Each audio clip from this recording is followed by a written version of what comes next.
and welcome back to another video. My name is Underrated Hijabi, and in today's video I am going to be making the world's most favorite dessert, pastéis de nata, which is a pastry that is custard and also it is Portuguese.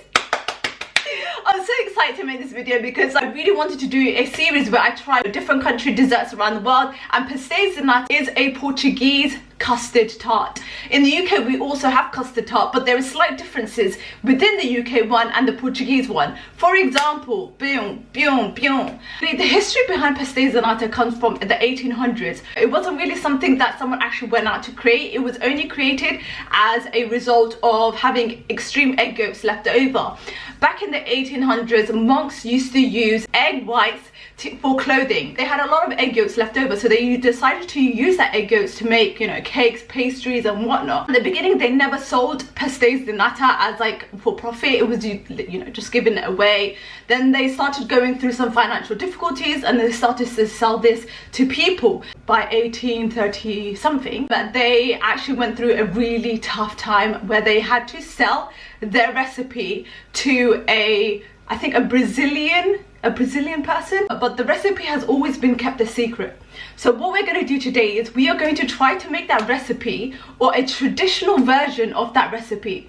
I have also decided to buy a frozen version and also a fresh version from a store called Nata & Co, which makes pastéis de nata freshly every single day. And I also have a frozen one, which is a product from Portugal itself. It is sold in Lidl, so hopefully we can compare which recipe tastes best. My original recipe, the Nata & Co recipe, or the frozen recipe. I hope you guys enjoy this video. Please give it a thumbs up, like, comment and subscribe. Oh my god, this is so cool. Anyway guys, I hope you guys enjoy.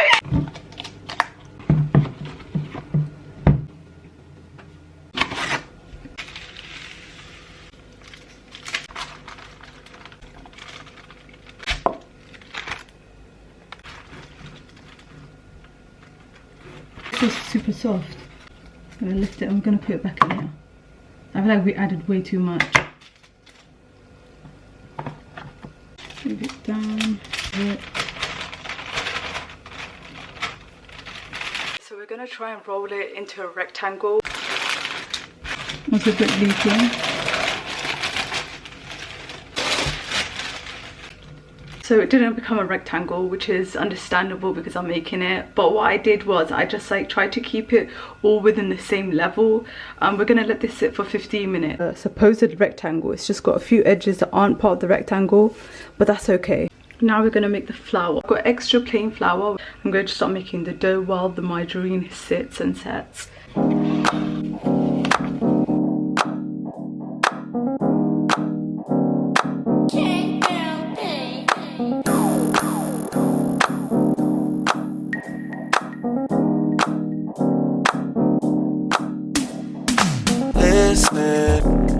Seeing you got ritualistic, cleansing my soul of addiction for now, cause I'm falling apart. Yeah, tension between us just like big fences. You got issues that I won't mention for now, cause we're falling apart.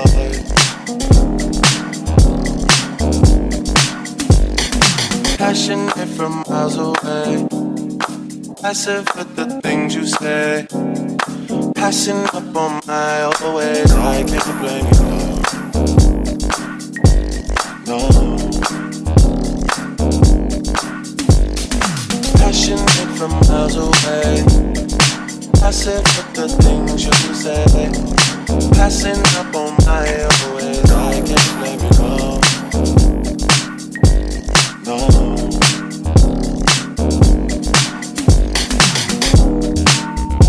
That guys, I'm genuinely so sorry about that. It happens sometimes, you know, when guests come over and they don't even tell you. So we're gonna save this bit. Look at those layers though. Look at those layers. Those layers are kind of good, aren't they? What we're gonna do is put more flour. The reason why I put flour is because the butter comes out and I don't wanna really touch the butter.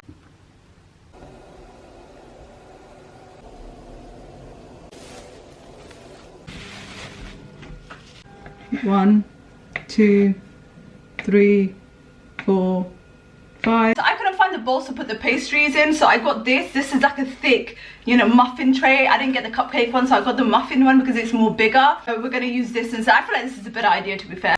And we're literally going to just spread it around. Like push it down, spread it, and then just move it around.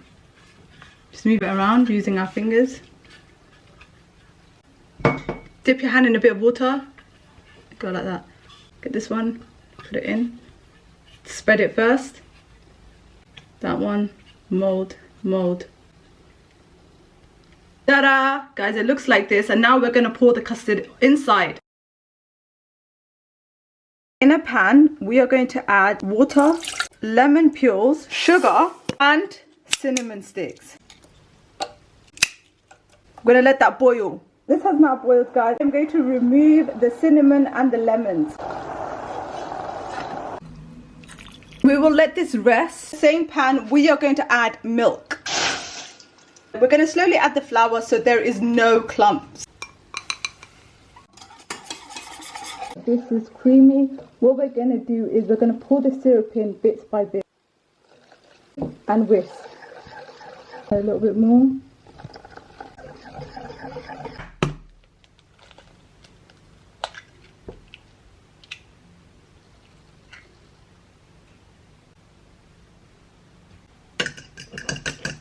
So we'll pour a little bit and we'll whisk.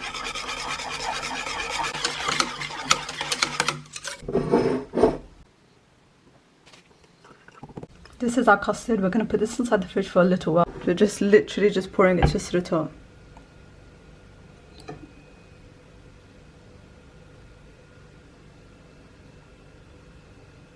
And then now we're going to put it inside the oven. It looks really good, guys. Let me show you guys, okay?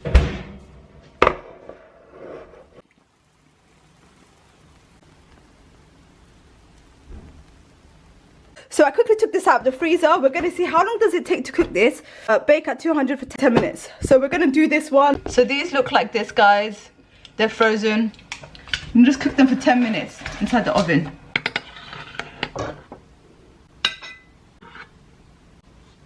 Well, that looks great. We're going to sprinkle some cinnamon on top. Frozen ones, I've just taken them out from the oven. I'm going to also sprinkle some cinnamon on top. We did it! I am so excited to see this. The one I got from Nata and Co. This one is the frozen one and this one is my one. Let's compare them. Mine is quite bigger than these ones. I'm going to give it the taste test. This one is the Nata and Co. Bismillah.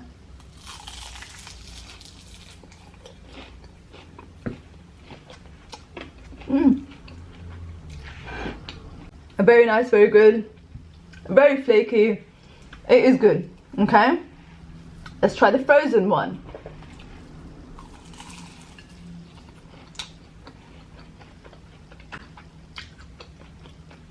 The frozen one has a bit more of a vanilla taste and it's very custardy, like pure custard. This is like more creamy custard, but this is like custard. And I think they use you can taste the butter. The butter is very there.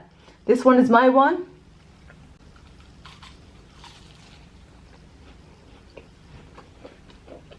Okay, with mine, it's very sweet. You could taste the yolk of the egg, so this is very yolky. But it's good. Overall, I would say that the Nata and Co one is the best one. I'm gonna be honest with you, mine is very yolk taste. If you guys enjoyed this video, I have created another batch. Obviously, we're not gonna let it go to waste. I'm gonna give it to my neighbors. I think one of the things that I need to work on is the layering and also to thin out the dough. Does anybody know how I could take away the yolk taste? Look at that.